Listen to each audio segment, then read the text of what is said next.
You're tuned into news across the galaxy where they talk all things LA Galaxy with the Nag Boys. Let's start nagging.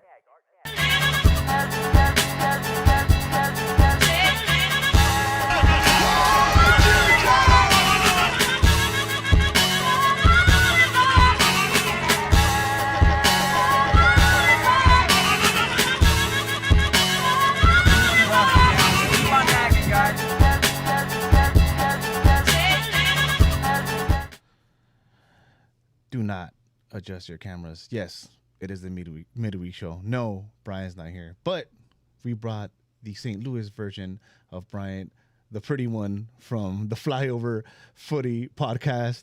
Everyone, welcome Matt Baker, who's here joining us to preview the match versus St. Louis on Saturday at our preseason home opener, open to the public. Welcome, Matt. Thank you, Eddie. Glad to be here. Happy to be talking soccer and a match preview, among other things. Yeah, I mean it's preseason for us too, so we gotta get those wheel turns. We gotta shake off this rust, and I mean, what easier way to do it than against St. Louis? I mean, that's right. Sorry, with such a great podcaster like yourself. Totally joking, of course. Thank you for being here. We have your regular midweek show co-host Edgar in the house too. What up, Edgar? What's up, Eddie? Are we ready for that big old atmospheric river heading our way? Yeah. Does that answer your question? Yeah. Oh my goodness. If it rains on Saturday, I don't know, man. I don't know if I want to go to that game. What about you? Probably not. You know, here in SoCal, we see a little waterfall from the sky and we freak out. So yeah, I'll probably stay home. I'm jumping ahead here, but we don't really have a full team yet, and to sit in the rain for that game, no matter who we played in under this condition, I don't think it's worth it. Man, you're really hyping this game up. Oh, I know, right? Everyone just tuned out right now. What am I watching for?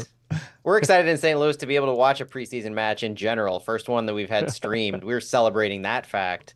And let alone like all the rain and everything that now we can expect. It's not quite as exciting as a jet buzzing your field like Nashville and Kansas City had. That was pretty cool. Well, it's a little. I mean, we can handle a little rain out here. It's just that when you're told you're getting like the Pineapple Express, like this river of rain coming down from the Pacific Northwest. I mean, you're like, yeah, I don't know if I want to be out there on these slick roads and dealing with California drivers in the rain, because they're not that good. I get it. We had tornadoes last year in St. Louis for some of our matches. Damn. Oh my God! I hear the word crying about a little rain. Takes a beat, man. I did not enjoy tornadoes during my time in Kansas. Oh, tornadoes are no fun. So sorry. I just, those memes where like, somebody mentions something and you start seeing like bombs dropping and things going on fire. That's what happens to me every time I hear the word tornado. So, looks like we have a super chat from Adam. Adam, you ask what is the predicted lineup for both teams. We're going to get into that later on.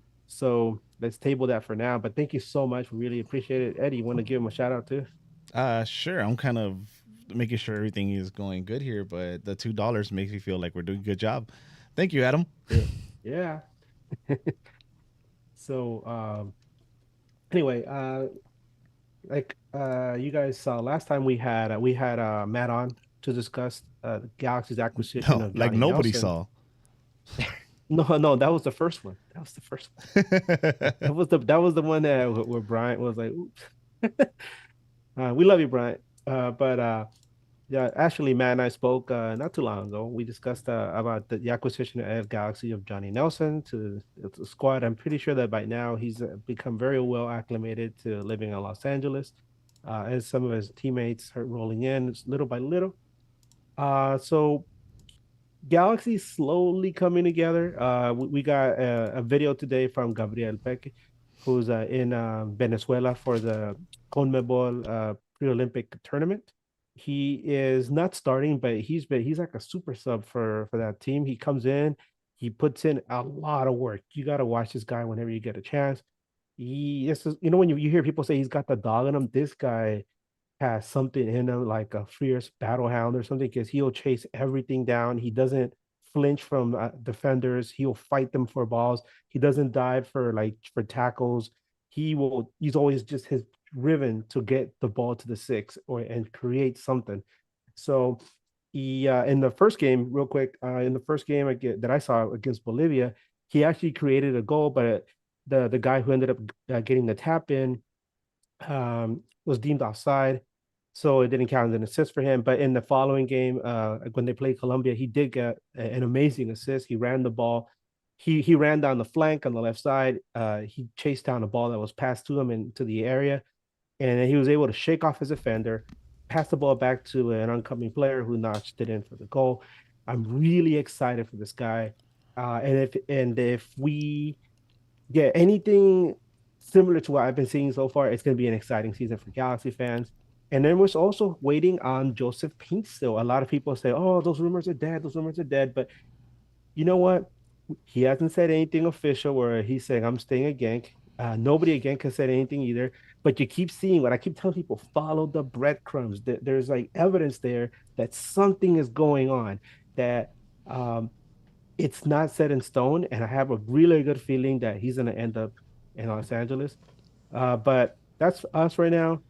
Matt, what's going on over there in St. Louis? I know that you guys were, that's when we spoke was, in the middle of the off season, but now we're getting ready a month away from league play. What's going on over there?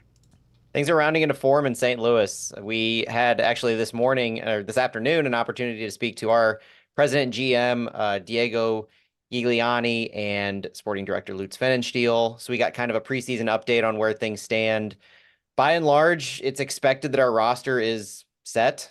We just sold Nico Gioacchini, our tied leading goal scorer last year. He had 10 goals and an assist, and we sold him to Como FC for a reported $2 million transfer fee and up to $2 million in add-ons. And Como plays in Serie B, who are fighting for promotion now. So the add-ons, I assume, are related to promotion, those kinds of things. But biggest sale, I mean, first true legitimate sale of St. Louis's history came this past month in that. We've had trades. We've had, there was a trade early in our existence for GAM, but that was nothing. This is the big trade. And it comes right before the season where we expected Nico Gioacchini to pick up where he left off as our second striker in a 4-4-2, right alongside Klaus. He did that well last year.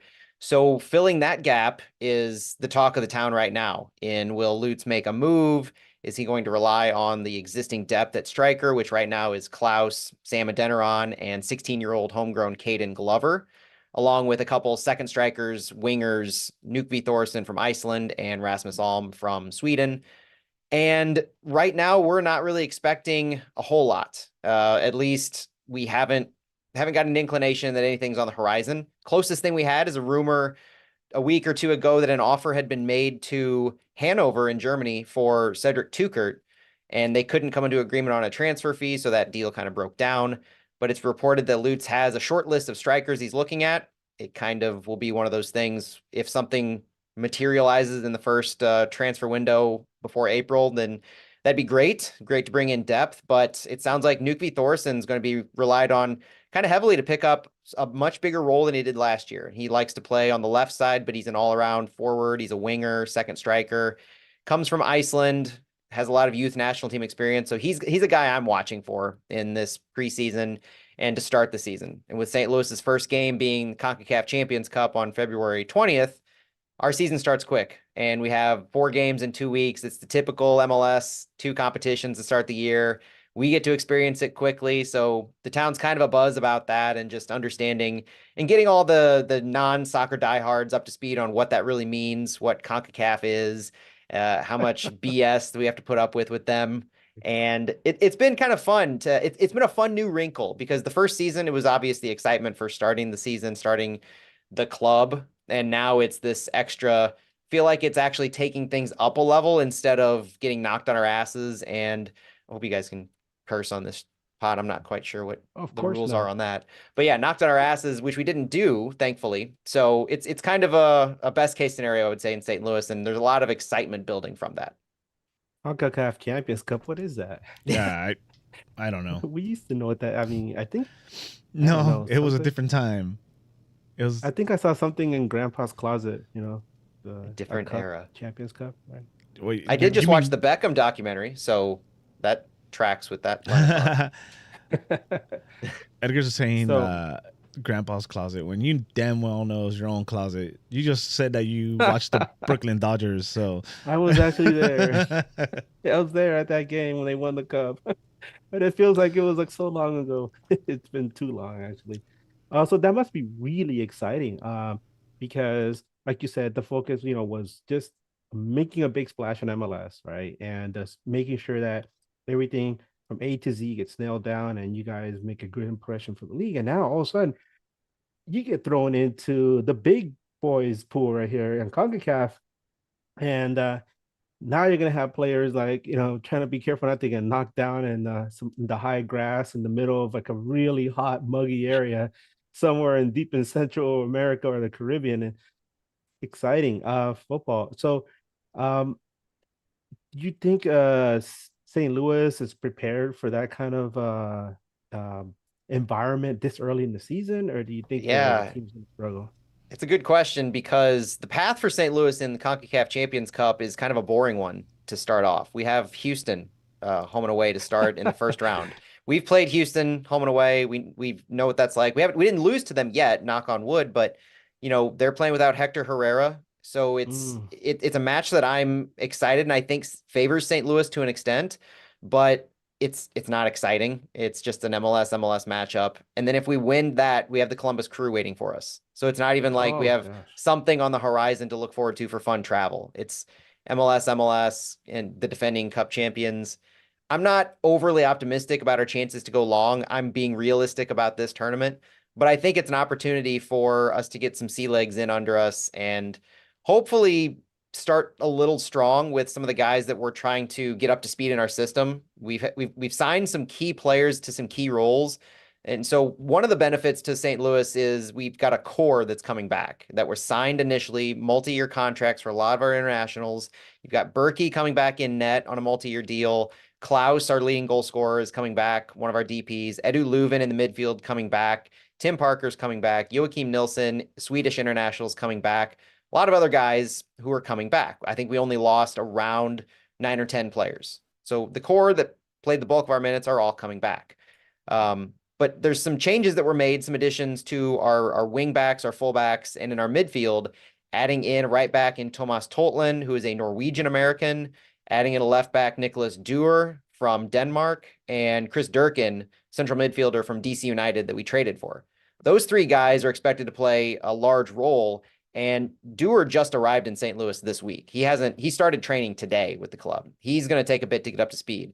Thomas Totland, first preseason. It's going to take him some time to get up to speed.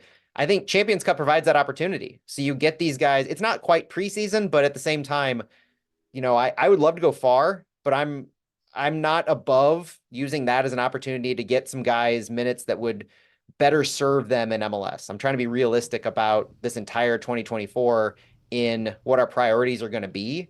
And if we start off hot in CONCACAF Champions Cup, go for it. But if we don't, then at least make some use of it in that way. I mean, there's a good thing about playing MLS teams first, because they're in preseason as well. So there's that. These teams are coming back from I don't really follow. You said Houston and Columbus. Actually, you're playing two good teams. They were in good form, but again, in MLS is hard to keep these rosters together, so they're going to be figuring it out too. And I think, if anything, since they're all top teams, you're going to have a good idea of how the season's going to go, even though it's early. Got check. Yeah, you mentioned earlier, by the way. I just want to go backtrack a little to Nico leaving the club, right? Nico Gioacchini. I know he was an important part of that offense. So, how did fans react? Because it's one thing for for us to be discussing it on a podcast, but how did the fans react? Was it like a gut punch, or was it something that was expected? Yeah, we had a handful of players that over the past few months into last year, we've kind of had on our board of this is a guy who's likely to be sold at some point if he succeeds, if he proves himself. Nico was one of those players. I think the list includes guys like Nico Gioacchini, Indiana Vassilev, Sam Adeniran, AZ Jackson, guys who are young or somewhat on the radar of a national team. Nico Gioacchini played in the Gold Cup a few years ago. Indiana Vassilev was called into the youth national team camp, and AZ had a January call-up and had his first cap.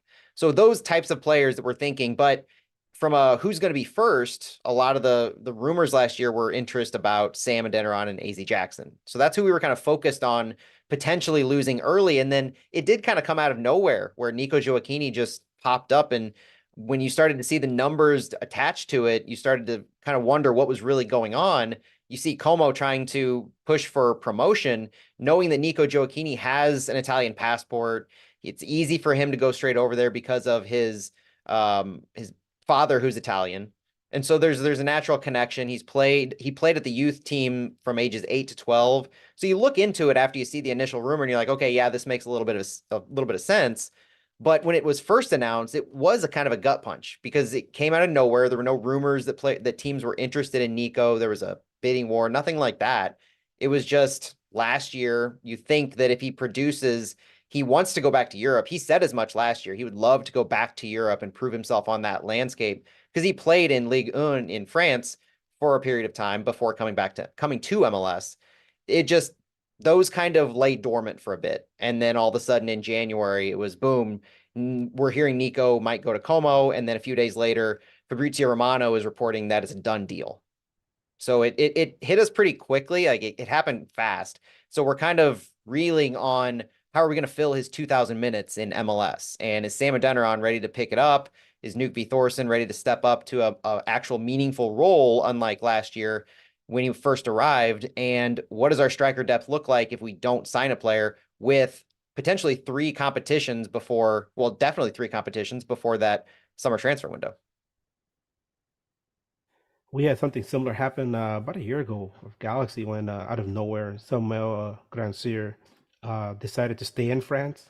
He went there during the offseason. He was one of the players that we expected to come back last season, and all of a sudden he's like, nope, personal reasons, I'm staying here in France, see ya. And Galaxy's like, what do we do? And it took it was one of many reasons why the start of our season was such a debacle, but a year later things are a little more stable. But I think St. Louis is set up better than Galaxy was a year ago, so you guys shouldn't be left, teetering as much. Which leads me to the next thing I want to talk about, which is today we found out which opponents our respective clubs will be facing in Leagues Cup, right? And it's not rigged at all, obviously not, because alas, Eddie, who are we playing? Shocking. We were actually playing Chivas de Guadalajara. There's obviously no storyline there, right? None, not at all. Not our XDP, not the franchise player. No, nothing like that, right? No, nah, nothing at all. Yeah, cool. So then we play San Jose as well in the Cali Cali Clasico. Cali Clasico, but come on. I mean, we've all watched MLS. Even Matt, I don't know if you watched it before St. Louis. Sorry, I didn't ask that before, but we're not naive, right? We know that this happens all the time. They got to make their money. This is what the Leagues Cup was created for. One of the reasons, right? I mean, I get the competition, but also it's also a cash grab, right? Why even sugarcoat it? So the Chivas and the Galaxy And then matchup Cade is Cow just like, as well, right? yeah, well, Cade Cow. Oh yeah, Cade Cow. I didn't even think of that. Cade Cow in San Cade Jose. Cow Yeah. was Yeah, he it's was like one of their. what Go I say. ahead, It's like hiding in plain sight. It's right there. Like there couldn't have been a better storyline. So kind of stupid. Even if it's regional, why wouldn't they give us LAFC? It's obvious. I mean, they could have put St. Louis, Kansas City, and Chicago all in the same group, right? That would have been fun, right? I think they look at the West Coast, they look at the East Coast, they pick out the teams that make sense over there, and then everybody else just gets scraps, leftovers. They even made a new system, some tiered system of ranking teams to make it make sense. Like I wondered, because I saw your tweet there earlier about it being rigged, Edgar, and my thought was, did they create this new system to do that rigging? Like, is that why they developed? It's year 2, suddenly there's a ranking system. Come on. I mean, it's a perfect storm. I mean, and Galaxy and Chivas Guadalajara have a long history. Since MLS started, Galaxy and Guadalajara have just clashed in many friendlies. Something a lot of people don't realize, by the way, in '96, at the end of the season, Galaxy went down to Guadalajara to play a friendly, and Galaxy beat them in Guadalajara, and the guy who scored the winning goal was Andrew Shue. Mr. Andrew Merrill's Shue, place. Merrill's Place. It was an old TV show in the '90s, Matt. And he was a Galaxy player at the time. He was an actor. He was playing for the Galaxy, which is kind of interesting. But he scored a goal against Chivas Guadalajara, and Galaxy won that game. This was way back in 1996. And so there's that. There's the fact that, Chicharito went to Guadalajara, and then there's the fact that we're playing against San Jose, big rivals with the LA Galaxy. And then they have their own thing going on because one of their best players, Cade Cow, who's I feel he's one of the rising superstars or future superstars in U.S. soccer. He's a fantastic player. He just needs to get that that extra experience. I think he's going to be fantastic. And all of a sudden, San Jose, who depended so much on him, he's gone. He goes to Chivas, which in itself is amazing. A member of the U.S. men's national team playing for Guadalajara, which is traditionally, a bastion of Mexican football. And so that's a story in itself. And all of a sudden, all these 3 teams are in the same group. I'm like, what? It's too good. It's a perfect storm. So, I mean, and so tell us, who did you guys get? Because I'm sure it's just as exciting, right? Oh yeah, it's massively exciting. Juarez and FC Dallas. But it's exciting in the sense that we might win a match. Last year we were basically blown away in both of our matchups. It was an embarrassment for Club America to come to City Park in St. Louis and just demolish us. I think it was 4-0. And then going to Columbus, we lost after a massive rainstorm out there. So it was just a dud of a tournament for us. We got to watch Messi and we got to watch everybody else play. But it wasn't any fun for us. At least this year it might be competitive. We get 2 home matches, so that's exciting in and of itself. But I just saw Dallas. Dallas is spending money all of a sudden, signing players. And I don't know if it's because they knew they were getting St. Louis in Leagues Cup. That's my conspiracy theory.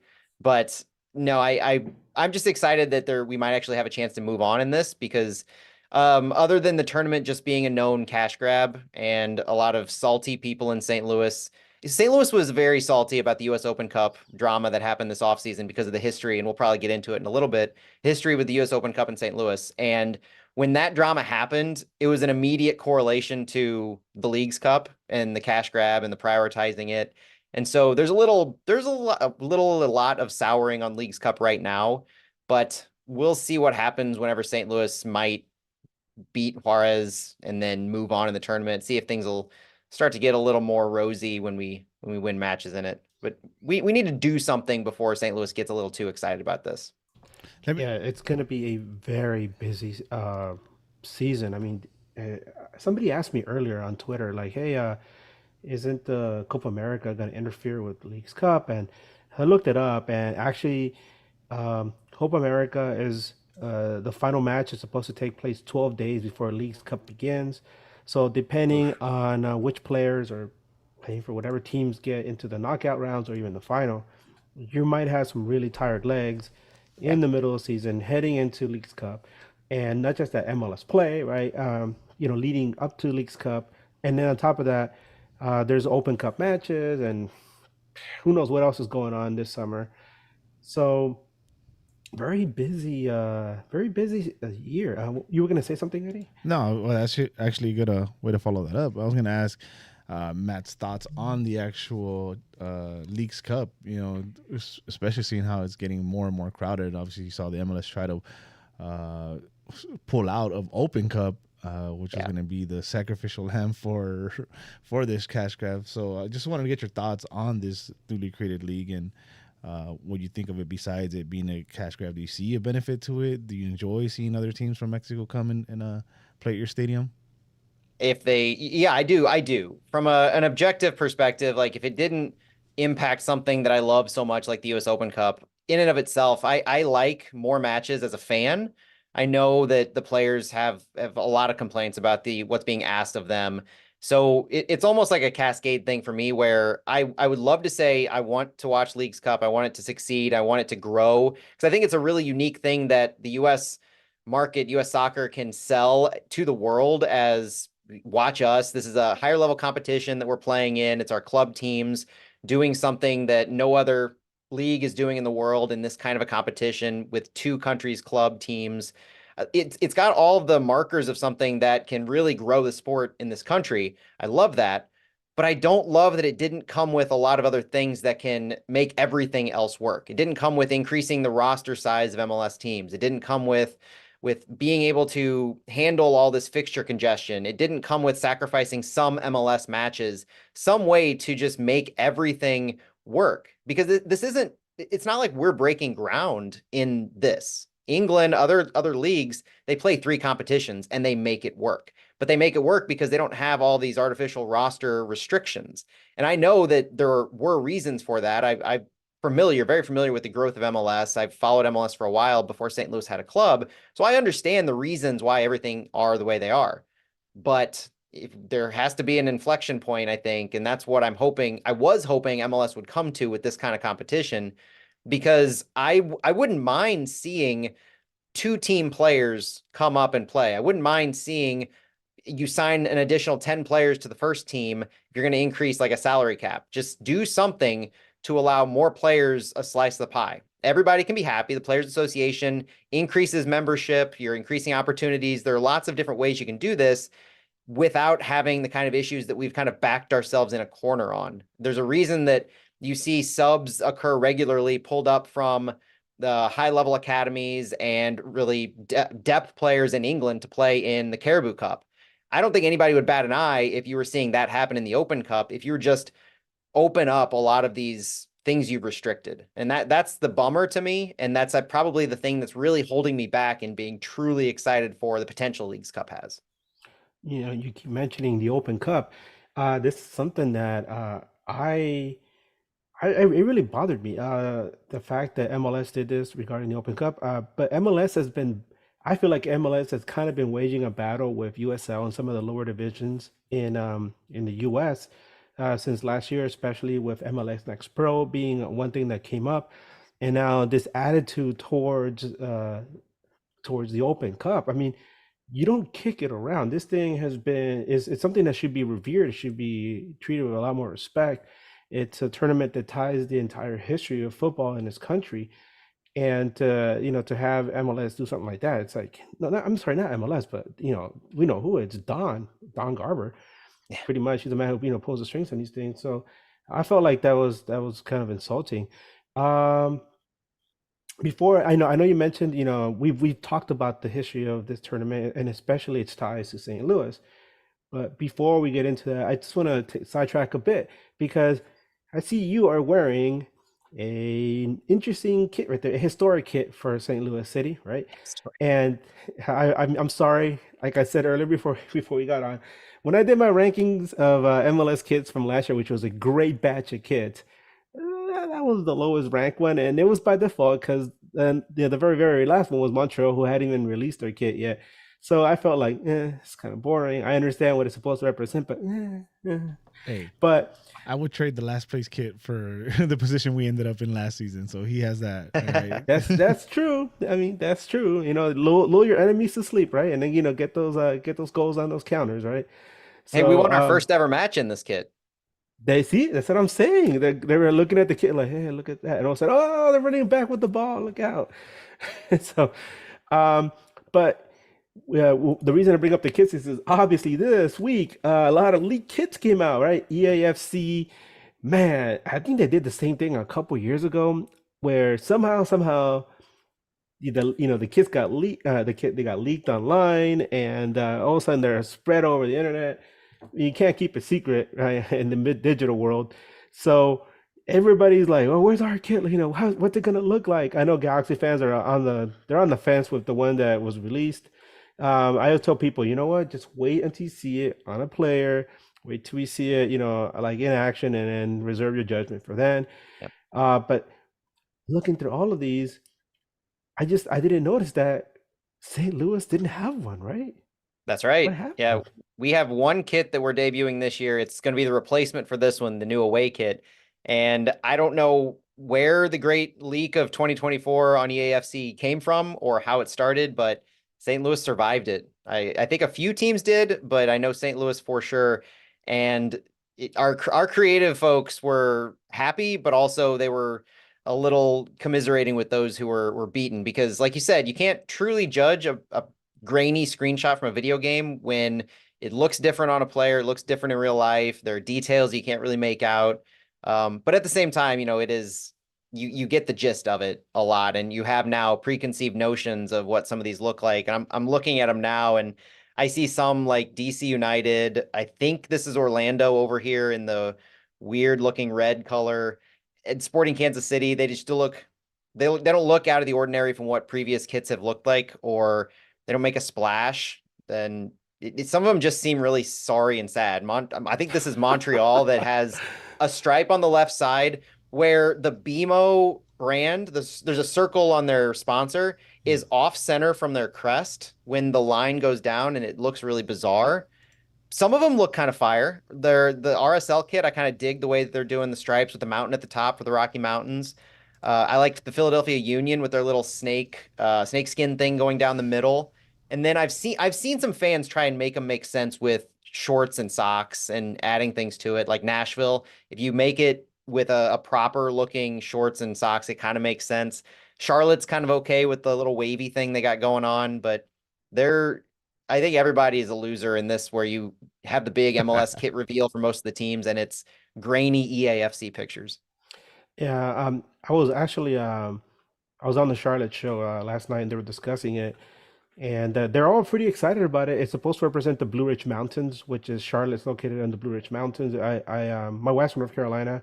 I lived in Virginia for a while, and the Blue Ridge Mountains is a very beautiful region of the country. There's a scenic parkway through there, and so for them to have that, it makes sense.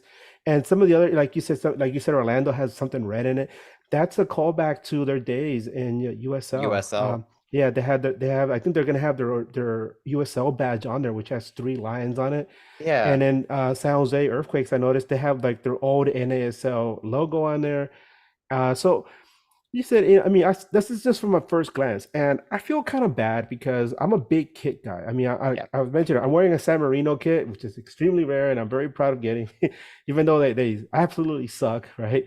But I love kits. I love, I feel like it's a way for clubs to express not just their identity, but where they're from, their culture of their city or their region.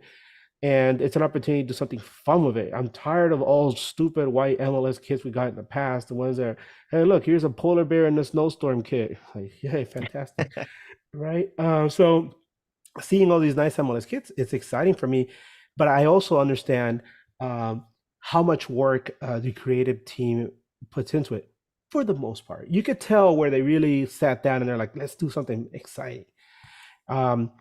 And you could tell where they're just like, whatever. Let's just get this template and the kits are actually on screen now too for people to could see. They might not be the clearest, but that's on there. Okay, so I mean, I know. I was listening to the Charlotte guys, and I they had their president on about a couple weeks ago, and he was talking about how excited they were about the kit that was coming up, and how they were really looking forward to seeing the reaction from people. And you heard the same sentiment from around the league, right? And all of a sudden, this happens. The kits are out, and all these people that had all these wonderful things prepared, they're really excited. You know, they had social media like you know, really ready to go launch it, and then all of a sudden, blah, the cat's out of the bag, is running around the room, you know, knocking over all the furniture, and you're like, oh no, get back in the bag, you stupid cat. And at that point, it's too late. But at least they're out there, and some fans will be excited, some fans will be disappointed. But in the end, you know that somebody's gonna buy it, whether they're gonna shell out $200 for these Oh, authentic Adidas templates, which I already know are really expensive, or they're gonna wait till the end of the season when they show up at, like, you know, your thrift stores, you know, and hey, look at this, the Bruce Lee kit from Seattle. um, Either way, I think it's gonna be exciting. And but what do you expect St. Louis to have? I mean, like I said, there's nothing out there for St. Louis. What would you want for a new away kit? Because the home one is fire. I think it's an amazing kit. It nailed the whole identity of the city, the team, what it represents. A lot of people were like, no, no, it's critical. No, no, no. You have to go in there and really figure out what it represents. And when you do it, you understand that this is a fantastic kit. But your away kit, yeah. So what do you expect for the new one?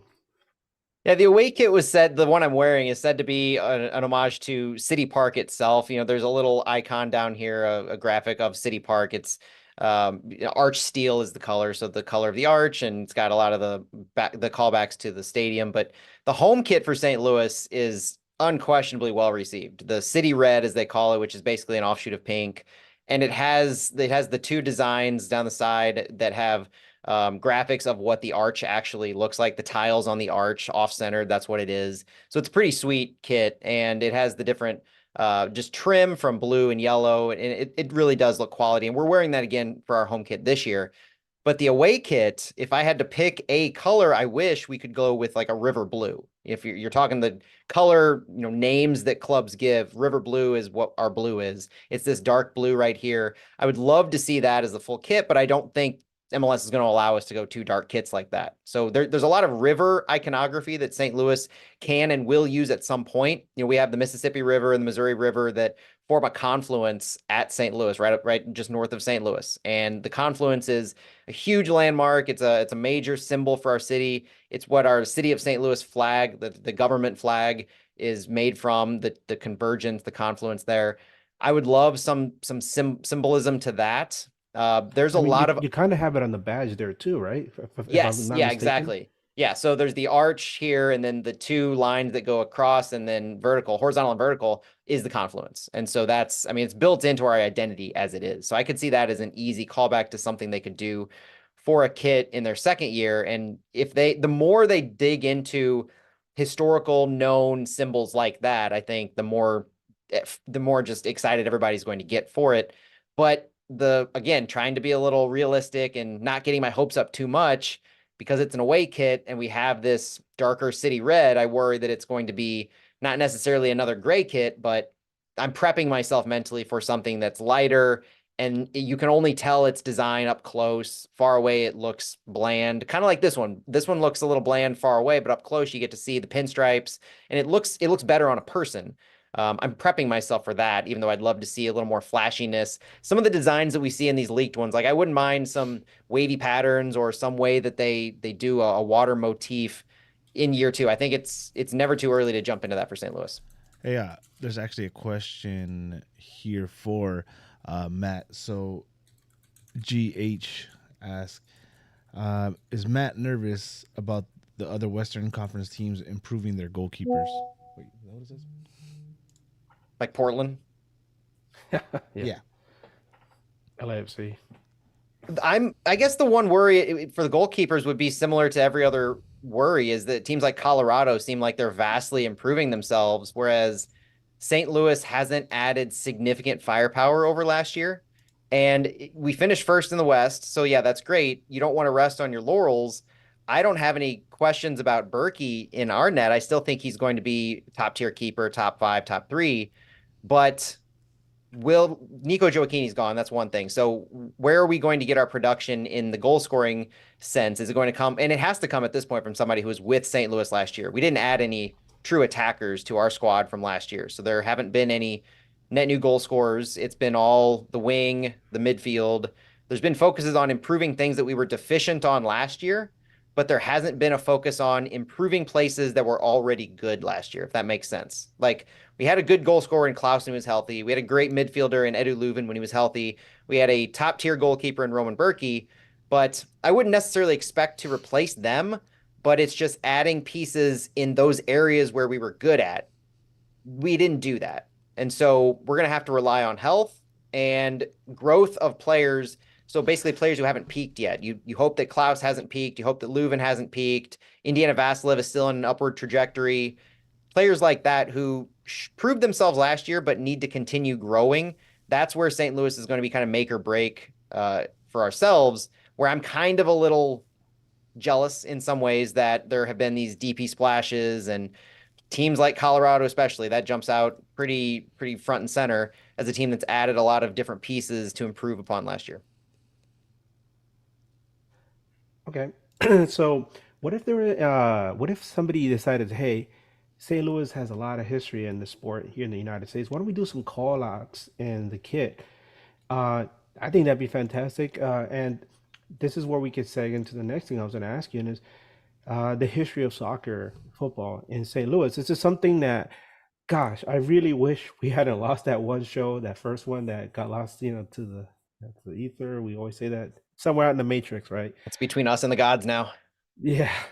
But we discussed, about the rich history of soccer in St. Louis. I know Kansas City likes to say that they are the soccer capital of America, but I'm a big soccer historian. I recently read some books about the U.S. national team and its involvement with St. Louis, and how important St. Louis was to keeping. There you go. How important not only was the St. Louis to help become a cradle of soccer for the United States, but keep it alive during a really tough time in the 80s. But also at the same time, it begs the question, why did it take so long for St. Louis to get an MLS team? So can you give us a little rundown about the history of the sport in the city? Yeah, the book I just showed, Soccer Made in St. Louis, is the historical catalog. Can you show it again, by the way? Because I don't think the camera was on you at the time. Yeah, it's Soccer Made in St. Louis. It's by a guy named Dave Lang, who is essentially the historian of soccer in St. Louis. He also wrote this year one book that's behind me over there. And the chronicles, the stories that this book tells is, if you want the true answer to why St. Louis is important in the landscape of soccer in America, it's this book. It is a timeline dating back to 1875. I've got the date right here. Friday, May 28th, 1875, the first recorded soccer game that was played in St. Louis. And that's where it starts on why St. Louis has a claim, if nothing else, to that soccer city, soccer capital phrase. I know a lot of teams, a lot of cities in the country have their own claim. This is a big one for St. Louis. It was a game between the Blondes and the Brunettes, if we're getting away from being politically correct for a moment. And I kid you not, that's what it was. Newspaper clippings have this verified. So there's, 1875 was the first soccer game in St. Louis. It predates even something in 1907, which is one of, if not the first professional soccer league in America, the St. Louis Professional Soccer League. That was in 1907. Soccer was played in St. Louis at the World's Fair in 1904. So going back to the 19th century, the early 20th century, that's where soccer develops, grassroots, in the neighborhoods, in the communities, between all of the different immigrants that arrive in St. Louis. This is a hotbed of everybody kind of meeting, from Italians to Germans. All the neighborhoods that set up in St. Louis, the Bosnians eventually, everybody has their own pocket of soccer. And just like they grew the sport in their neighborhoods, that's how the kind of grassroots effort continued to grow in St. Louis, eventually up to the 1920s, where you start to introduce U.S. Open Cup winners. And it is a massive time in St. Louis from the 20s to the 40s, where we have multiple U.S. Open Cup winners from St. Louis, different clubs from St. Louis.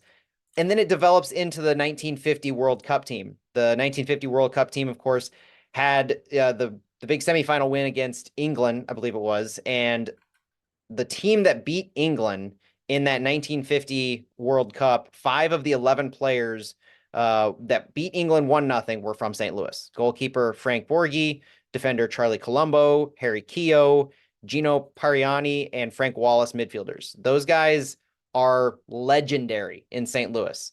And even today in 2024, you look back, a lot of people think of 1950 as the flashpoint of soccer in St. Louis, where it truly begins to a degree the global recognition of St. Louis as being that big soccer capital type thing, where it's grown grassroots. We've had Open Cup winners. Nationally, St. Louis is one of the most known cities in the 20s, 30s, 40s. And then all of a sudden, this happens on the World Cup stage. From then on, it's kind of the national team and the fledgling outdoor leagues that drive St. Louis soccer. You have the St. Louis Stars in the NASL. That was a huge team for a period of time. You have one of the most concentrated group of national team representatives in St. Louis. We know a lot of the newer ones like Tim Ream, Josh Sargent, Taylor Twellman, Steve Ralston, Chris Klein, you guys know, obviously, Pat Noonan, for better or for worse. Maybe I shouldn't have brought his name up. Sorry about that. I do not... I'm not guilty by association. I understand that a lot of people probably groaned at that. But the idea that over the mid 20th century, it was the national team. And that eventually led to games being played in St. Louis, where in Fenton, where St. Louis FC in the USL played soccer, there was a soccer park created. And we like to take credit for one of the first soccer-specific stadiums to exist in the country. It wasn't grass, it's turf. But it was in St. Louis, and it holds right now it holds over 6,000, and it fielded the USL team, fielded national team games in the 80s. That's how St. Louis kind of built our medal over the years there. It was the national team landscape with the Stars folding in the NASL level in, I believe, the 70s. Things kind of were not developing locally on the outdoor level. And that's where a lot of St. Louis as an old soccer capital, soccer city, I think comes from, because then you start developing MLS. And so the question of going into the gap that exists between the St. Louis Stars and NASL and the MLS team now, you did have other teams. I mean, indoor soccer was massive in St. Louis. It still is. We still have the St. Louis Ambush playing in the Arena Soccer League. But you had the Ambush, you had the Storm, you had a lot of players who eventually transitioned to national team, to outdoor soccer, that played in the indoor leagues in the early 90s, late 80s. And that was big in St. Louis. So when MLS started, the money talked. Let's be honest. You had to, and this is how the history of MLS, if I'm sure you guys Galaxy fans know all the history of the MLS and how it started, but the idea that you had to find investors, and St. Louis couldn't find an investor locally. That's just what history is, what it is. And nobody from St. Louis would say, I want to bring a team here and take on the risk to do that. Didn't have anything to do with the fact that St. Louis didn't have the history, didn't deserve it from a cultural grassroots level. It was, we didn't have any millionaire at the time to step forward and say, I want to place a team here because I know this is a hotbed that will support it. I'm local here. I love this city. Nobody would do that. We had those few owners who stepped up and were willing to own multiple teams and place them in certain markets of their choosing. And Kansas City ended up being one of those because of the Hunts. And that was for obvious reasons. So if you fast forward that to, I would say, late aughts, 2007, 2008, that was the first real opportunity after MLS started for St. Louis to get a team. We had a competition, or we competed really for a spot with Philadelphia Union. I'm glad we lost that, because the investor at the time, great person, would have put the stadium on the Metro East side in Illinois, far away from downtown. It would have been one of those FC Dallas situations, SeatGeek in Chicago, one of those non-core areas that they're doing now. The next few chances that we had were 2017-18, when we were competing against FC Cincinnati and Nashville, and it came up to a vote of a sales tax increase to the city of St. Louis voters, and they voted it down. They didn't want to pay public money to finance a stadium. I was heartbroken at the time. I understand the reasons. The sales tax increase, publicly financing a stadium. Yeah, as an outsider, I wouldn't have supported that. I tried to make it make sense at the time, and I can still make it make sense, but I am glad that it didn't work out because of where we are. Fast forward a couple years later, and it was the Taylor family. It was the billionaire who is the most philanthropic family in our entire region. They stepped forward. They had no inkling to purchase a soccer team, a sports team. They didn't want to get involved in sports. They wanted to increase the profile of St. Louis. Their whole MO is making St. Louis greater again. It's not in that way, so don't get me wrong in that, but it's the spirit of St. Louis. Their whole thing is they want to increase a new spirit of St. Louis. And by doing that, they realized MLS is the opportunity now. The soccer landscape in America has caught fire. They want to ride that. The opportunity is here for, at the time, an expensive expansion fee of $200 million, but we saw what San Diego just paid, and we're lucky we got in at the time we did. And they are willing to step up, front all of the money, privately financed stadium. Wow. They took 34 acres of downtown and they transformed it from failed highways to that fully immersive district you have, where you have the stadium on one side of Market Street, you have 3 practice fields on the south side with the training facility. It's beautiful. It's gorgeous. It is a soccer haven in downtown St. Louis. That wouldn't have been possible in 96. Wouldn't have been possible any time except for when it happened in 2019 because of this particular billionaire. So money did talk at the end of the day, and it talked when it needed to for St. Louis to finally land a club that will be sustainable and can grow the way that I think soccer in St. Louis deserves to grow. Listening to all this is beautiful. It's fascinating, the history of the city. But I would be remiss if I didn't mention, a lot of people don't realize that in the 1980s, the U.S. was very anti-soccer. There was a huge anti-soccer sentiment in the United States. I was old enough to remember that, and I remember when World Cup 90 came around, I was real excited, and I was telling my friends at school, and they were like, shut up. What the hell is that? Football. And I was like, okay. I just had one buddy in the entire school. It was like one of my history teachers who was from South Africa, and he was like, don't listen to them, Edgar. It's a good sport. But I remember all these years later, like I said, I read this book about the 1990 U.S. team, right? And which was miraculous how they were, qualified for the World Cup. And I always bring this up, how important St. Louis was to the U.S. national team during that time, because the U.S. didn't really have a home. And the only reason the U.S. national team was able to sustain themselves during those really dark days, because at one point, a lot of people don't realize this, U.S. soccer was literally about to fail and they were going to shutter everything up, and it would have been some amateur thing. I don't know what it could have been. I mean, it's unthinkable to think of what U.S. soccer would have been if they got to the point where, like, yeah, we have nobody to support us, there's no sponsorship. But in St. Louis, Anheuser-Busch decided to step up, and they were like, you know what, we're going to take care of you guys. We're going to, make sure that you have this beautiful field to play on. You can call it home. We're going to make sure, to take care of you guys, for all the logistics of running this national team. So there was that. And I hearing you say that, when that St. Louis had a really hard time finding a sponsor.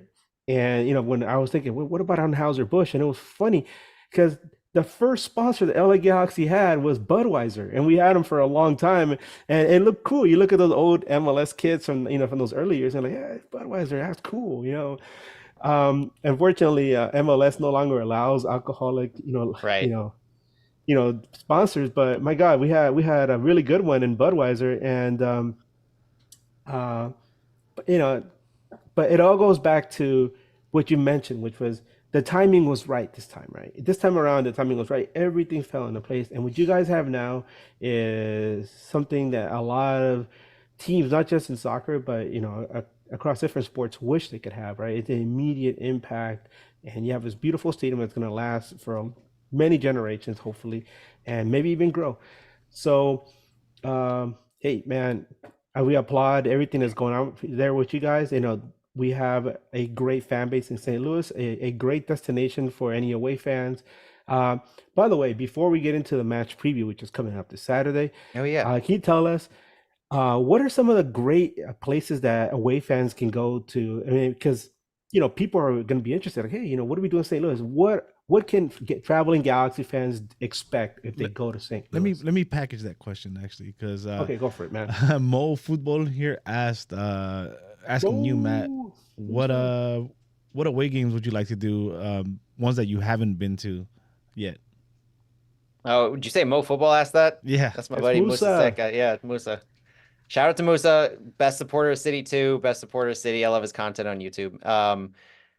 I would say so. Last year, I was able to go to Austin. I was able to go to Columbus, Colorado Rapids, Kansas City. I missed out on Nashville, which we don't play away in Nashville. I would have liked to. It's basically the local things. So going to Soldier Field, I missed out on. Going to Nashville, I missed out on. So when we're back there again, I want to go see them. But I have family out in the Bay Area, so I want to go see a Quakes game at, I think they call it PayPal Park now, out there. I want to see them while cheering for City. So that's top of my list just because I have family out there I can go see it with. I want to go down and see both LA games, both LA stadiums, because I adore both of those stadiums and I haven't been to either. When San Jose opens, I can't wait to go down there. Basically, just the entire California strip down there. I want to see San the Diego, teams. right? Is that what I said? You said San Jose. I was like, San huh? Diego. Yes, Yeah, San San Diego. Diego. Yeah, Yeah, the Snapdragon, I think it's called. Um, yeah, Snapdragon. Also, I want the stars to align for a Pacific Northwest trip. I would love to make Ah, one trip, yes.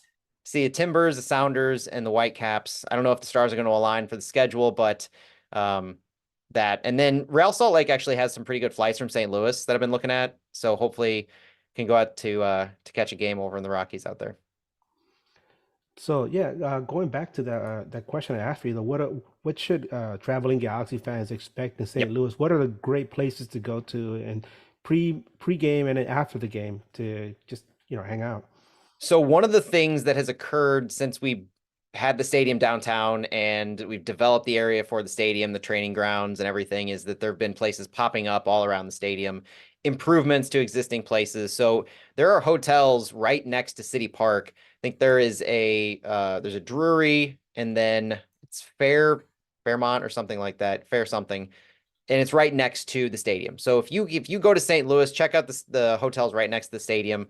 If those aren't available, check out the ones closer to Enterprise Center, Busch Stadium.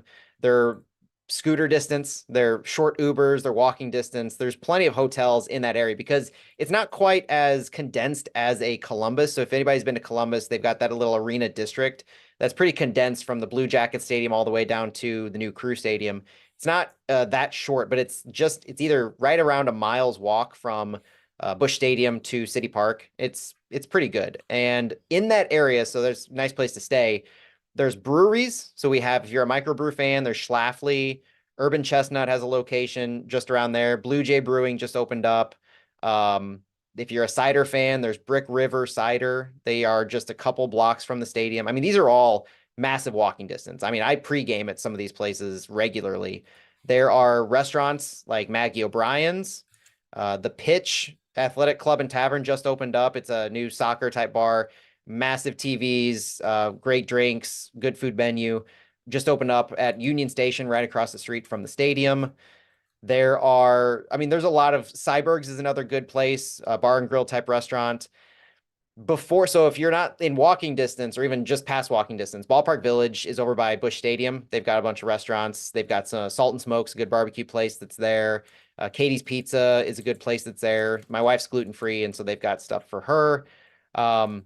If you're driving or if you rent a car while you're there or something, I would check out City Foundry. It's a place that is just west of City Park, and it's a food hall.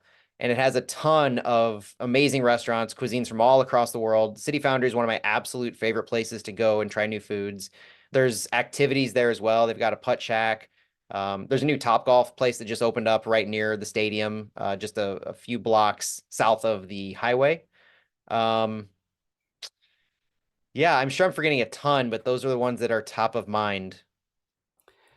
And then of course you got the world famous, delicious St. Louis barbecue, right? Yes, there are multiple barbecue spots. So Pappy's Smokehouse is the obvious one. That's the biggest, most famous barbecue place that out of town you probably should go enjoy. That's over by SLU.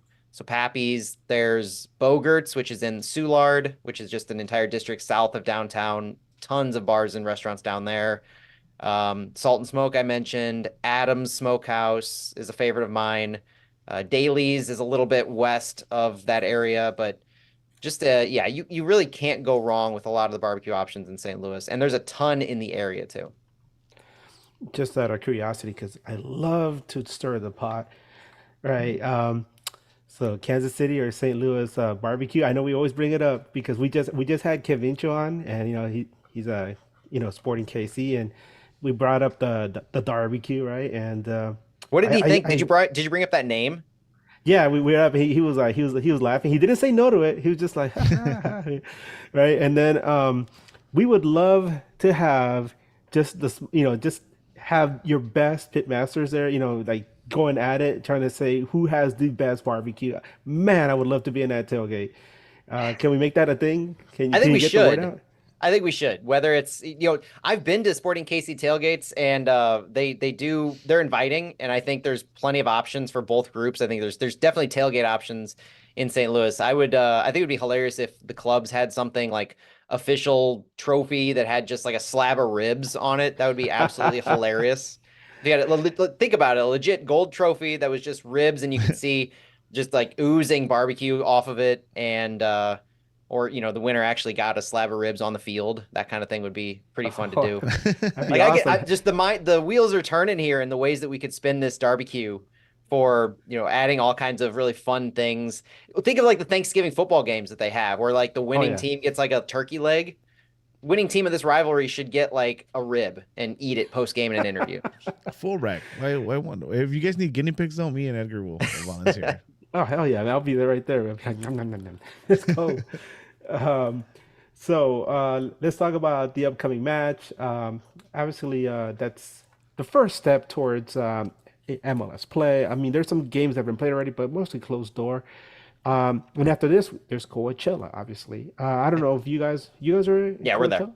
Okay, so tell us, what's your match preview for this Saturday? What should we expect from St. Louis this early in the year? And do you think they can defeat our mighty LA Galaxy? I wish I could tell you what to expect from St. Louis. I actually asked Bradley Carnell. Well, let me take a step back. Last week was our first preseason game against Nashville. In Florida, we only had one preseason match because Columbus decided they wanted to start preseason late because they were busy late in the season doing something. And so we couldn't play them. We played Nashville once. We ran two different sides for 45 minutes each. So just kind of get your legs under you. None of the sides made any sense as far as this is the A side, this is the B side. We ran our third round super draft pick as a starting striker in the first half, if that tells you anything. And I would not expect him to make the first team at all. But I asked Bradley Carnell, our coach, this week if there was any symbolism to him starting or reading anything, and he flat out said no. There was nothing to read into those kinds of the formations, the rosters, because we ran a 4-4-2 and then a 3-5-2, and he claims there's nothing to read into it. So the question going into this match is he going to still maintain 45 minutes per side, or is it going to be more like you get your presumed starters a little more cohesiveness, and then you carry that into the second half? There's two interesting things that I have in my mind. Number one is we're going to be without the services of Edu Leuven and Joachim Nilsson. Leuven, I mentioned, is our designated player, midfielder, and Joachim Nilsson I mentioned earlier as well, one of our center backs. Two of our best players are at their respective home countries getting green cards right now. So long-term benefit for St. Louis because we get to free up their international slots here shortly, but they won't be available against the Galaxy. Without them, our roster, we pulled up a kid from City 2, Michael Wenzel, who played just about every minute last year. And then we have Chris Durkin, who I expect to feature a little more heavily, along with Indiana Vassilev in the midfield. Last year, Bradley Carnell had this grouping plan that he did in preseason. I remember it well because you couldn't really tell what the mindset was in the full 11, but you could see like triangles, for instance. Like maybe he would start the presumptive left back, left center back, and left mid or center mid together. And that was your starting 11-3. And they would be working on some of their overlapping runs. They would be working on their passing. So you get these little triangles, these little portions that would be the same. So I would wonder if Bradley Carnell is going to use his evolution from 245s to kind of getting groups of players together. And so if you do, to me, the presumptive starting 11 really hasn't taken shape yet because Nicholas Dewar is our presumptive starting left back and he just arrived in camp. I would not expect him to play at all. So that's another potential starter not playing for St. Louis. One of the guys that I would watch though, so basically long story short, we can't really say what we're going to see overall in the 11, but I can give you some guys to watch that we've heard really good things about. First one is Tomas Totland, right back from Norway. He's a dual citizen, Norwegian American, so he doesn't take up an international slot. New signing, but he's been with St. Louis all preseason. A couple interesting things about him are the fact that he's been scouted and pursued by St. Louis for upwards of a year, dating back to before we kicked the ball off in MLS. City wanted him, and they've been following him. Lutz Pfannenstiel said today that he's been following him since he was in Germany years ago. So this is a guy he's a long-term Lutz Pfannenstiel guy, and they finally got him.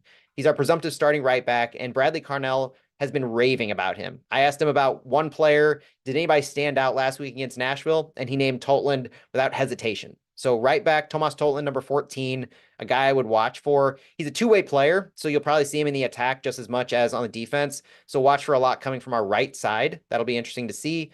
And then I look to see what kind of form early on the more successful guys from last year, Klaus, Indiana Vasilev, those kind of guys are going to be in the attack. AZ Jackson, Sam Adeniran, to see if they can continue taking that next step that I talked about earlier. And then I mentioned him earlier, the guy that I really have my eyes on because Lutz Pfannenstiel has named him as a potential reason that they might not be signing a striker to replace Nico Gioacchini, and that's Knut Thorsen, our second striker, left winger from Iceland, signed last year during the summer transfer window. He only had 9 appearances, 1 start last year, so he didn't really play a lot, but he didn't need to because we had depth. We had Klaus, Sam, and Nico ahead of him. Now he has a little bit more of an opportunity. So I look for him to do good things, and he had an assist last week. So that's another guy in the attack, number 29 for St. Louis that I'd watch for. Man, you sound like you know what's going on because you look at you ask us, right? And it's like you bring out like the magic ball, and you're like, it's all smoke, and you're like, shake it. You're like, come on, show me something. And all you see is smoke, and then you see like the ghost of Chris Klein floating through it. And you're like, oh, you bastard. But actually, funny story on Chris Klein. You might appreciate this because I gave him grief on this. He was on our local radio station talking about St. Louis and the Nico Gioacchini transfer, and that might not do a whole lot as far as moving the needle on the clout of St. Louis, right? Selling a player for $2 million when we're selling him to an Italian Serie B team. It's not like we're selling him to a top 5 league. And I disagreed with the fundamental response that he had. And in doing so, I was doing a radio interview and I accidentally threw him under the bus a little bit, saying that I completely disagree with, the underlying notion of what he's saying. And then afterwards, I'm like, I did not mean to throw Chris Klein under the bus locally, but I figured you guys would appreciate that. I mean, not literally throw him under the bus, but yeah, no. Figuratively, go ham, dude. A little clothesline in there as well. One of those St. Louis guys that you like when he's doing good things for St. Louis, but just like Pat Noonan, I don't want him to succeed in what he's doing at right now. Oh man. So as far as we're concerned, there's a big question. There's a lot of question marks, but one of the biggest is the back, like way at the back. I'm talking a goalkeeper because Jonathan Bond never really materialized into the goalkeeper we expected. I know I've been critical of him myself. I would say, to me, he's mid compared to other MLS goalkeepers. A lot of people have worse things to say about him. And then we have a young kid, Mikovic, who did did well in the Leagues Cup, and he might be the heir apparent for him. Gone is Jurgen Klinsmann's son, John Klinsmann. He's gone. Jonathan Klinsmann is gone, which is really interesting. It's fascinating that he was here, and a lot of people thought that he might be the one that take over, be in front of the sticks. And no, he's gone. And instead, Galaxy picked up a kid from across the street, and McCarthy. What's his name? Eddie? Is it John McCarthy? John McCarthy. John McCarthy. So, It's interesting. We don't know who's gonna start. If you ask us, my money's probably on Bond just because he's the guy who's been there for the longest. But I wouldn't be surprised if Mikovic gets to start. Um, And then from there, Eddie, who do you have in the? Who we have four defenders in the back, two center backs, three center backs. What do you think? so I'll go first. Hard to follow up everything Matt said because I think you Yeah, guys have a better idea. Well, you guys had a successful season, right? Yeah. In my eyes, we had anything but that. So we're not just dealing with new players; we're dealing with injuries. We're dealing with lack of depth. So it's hard for us to give you a starting lineup, right? But I think we just go what we got, right? So if we're putting our quote unquote strongest starting lineup, it'd be something like Bond in goal. Who's available? Neil, I think, is back, and with next to Yoshida, my Yoshida. Yamame, and on one of the wings, and Alde on the other wing, right? And then who's if they don't start, who do we have, Edgar? All we have is, I think, Chris Mavinga, baby, yeah, and Eric Zavaleta. Venga, Zavaleta. So we're back where we were last season, right? We have Yeah. Cuevas, who's, I mean, he's young, he's not proven yet, but not too much confidence there. And in the middle, we don't know where Ricky Puig is as far as fitness goes. So Yeah. you said Ricky Puig starts, but does he? He I know I picked up a seen. knock in the offseason, by the way, Matt. So there's curiosity as to like the seriousness of it.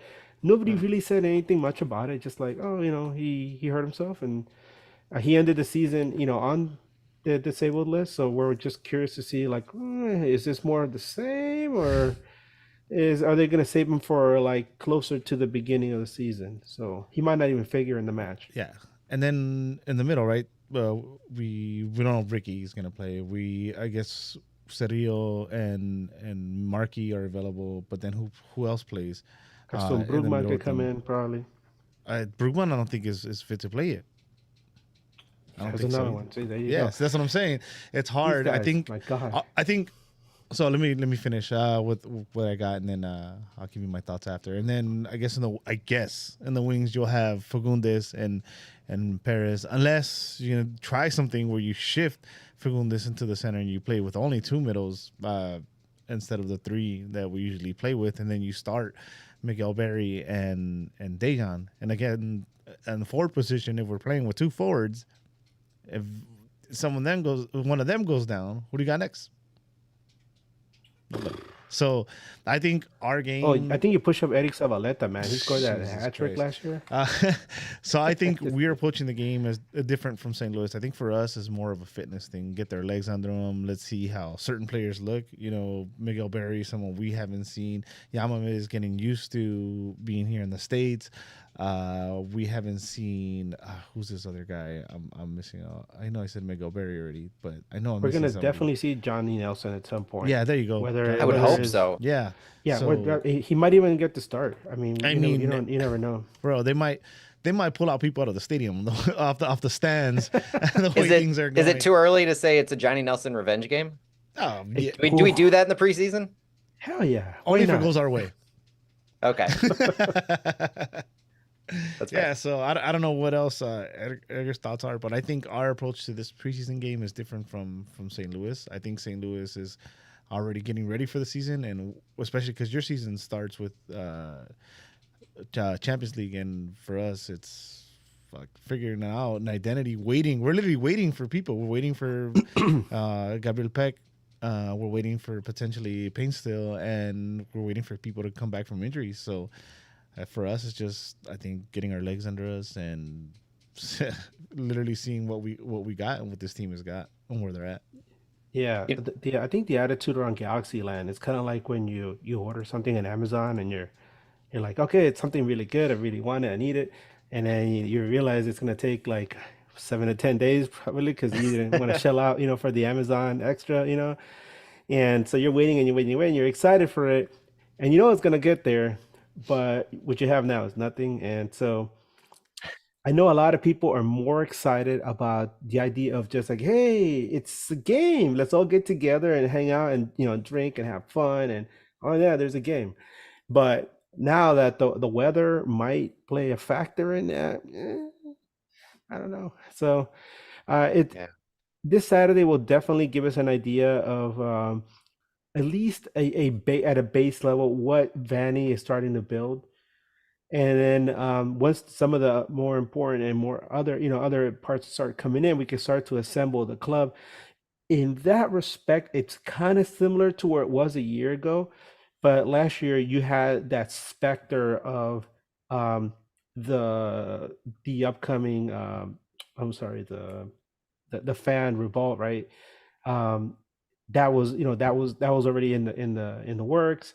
A lot of people were really upset that Klein was still hanging around, despite the fact that Galaxy had all those sanctions against them. So there was a lot of negativity in the air.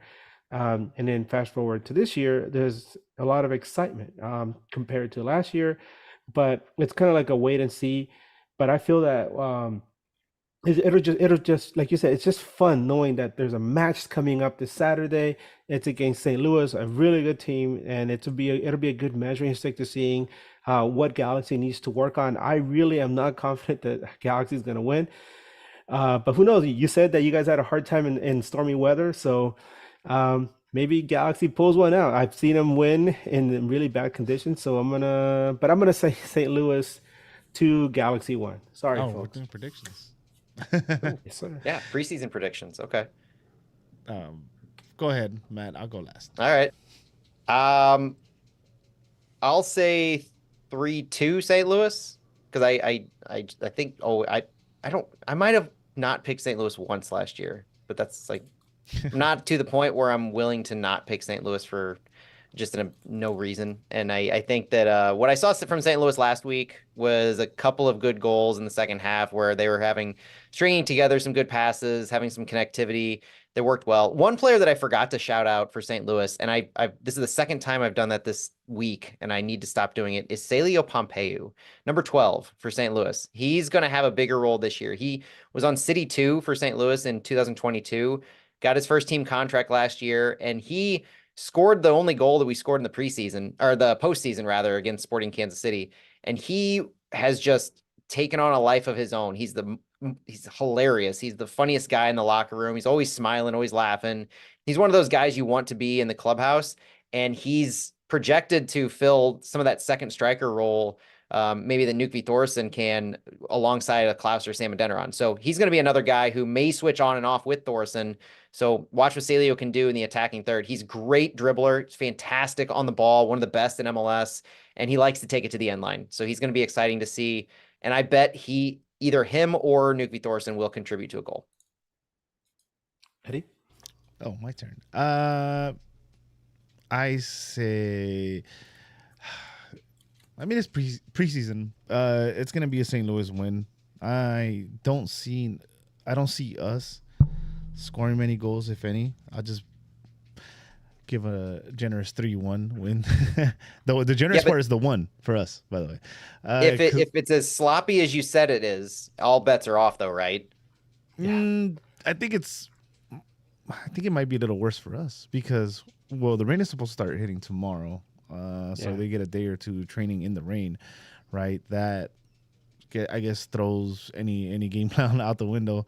Because I feel like Vanny is going to want to possess that ball, and that ball has to, roll on the ground and stay in the ground as much as possible. So if you're going to the game, if you're watching the game, there's a good chance we lose this game. I don't think you should be discouraged as a Galaxy fan. It's going to be hard to judge in the rain, but I think you go into this game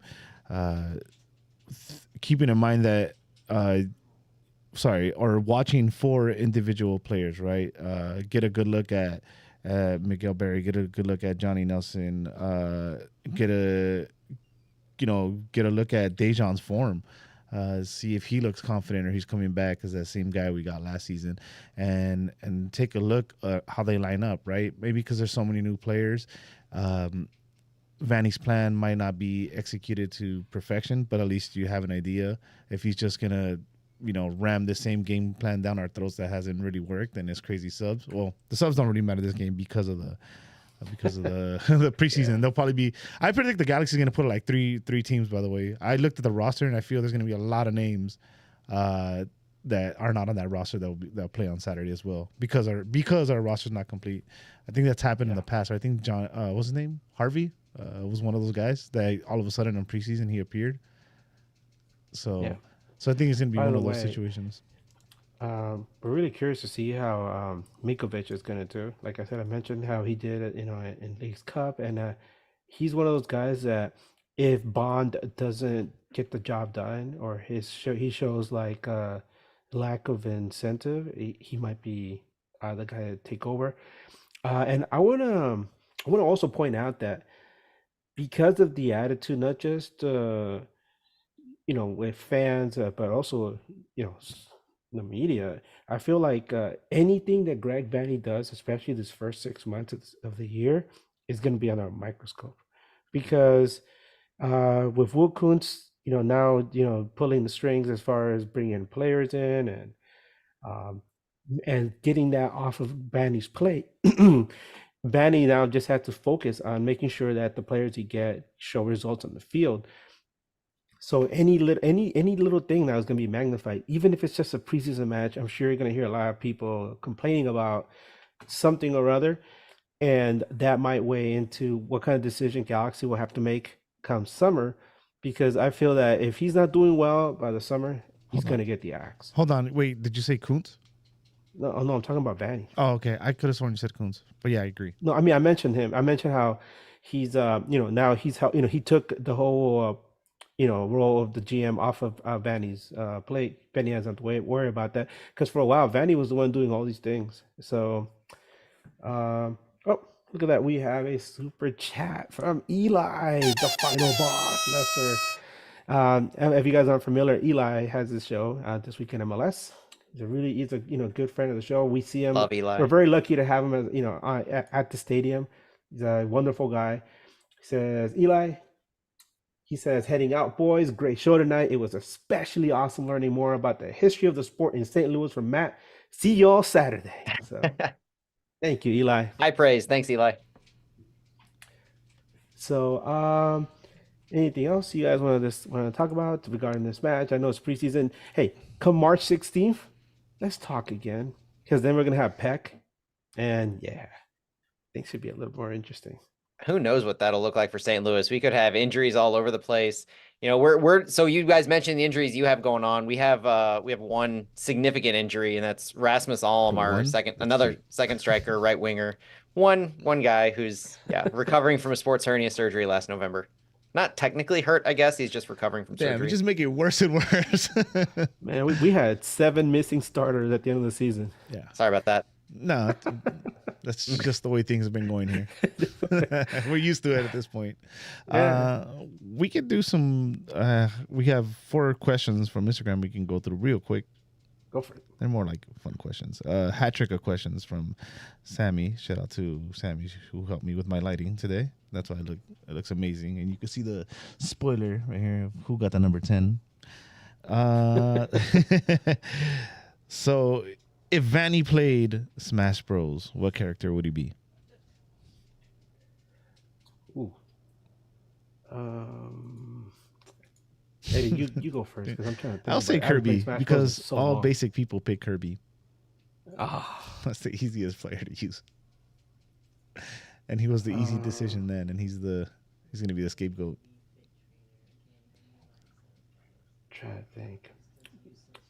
Maybe Star Fox. Any Fox? Are you familiar with Smash Bros? I should have asked Matt right before that. Oh, me? Right? I know. Yeah, I play Smash. I mean, I'm not. I mean, I just know a little bit about it. I know it's got a lot of Nintendo characters from history, and I know at some point wasn't Star Fox part of the roster? Mm-hmm. I could have sworn he was, right? Yeah, I think he still is. Yeah. People don't know what the hell Star Fox is. You know what? I take it back. Mr. Game & Watch, because he's old and dated, and that's where the Galaxy is right now with their since '96 mentality. Yeah, sorry, it's mean. Predictions for Leagues Cup final based on the obvious bracket rigging. Bracket rigging. Predictions. That's for hard Leagues though. It's like so what team actually cares about it, or what team has the most depth?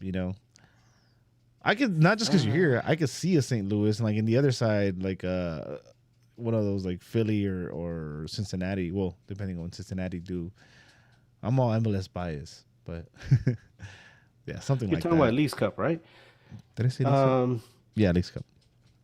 I think that the Liga MX teams are going to take it maybe with a more sense of seriousness this time around, and maybe a chip on their shoulder because of all the issues that their clubs had to deal with last season.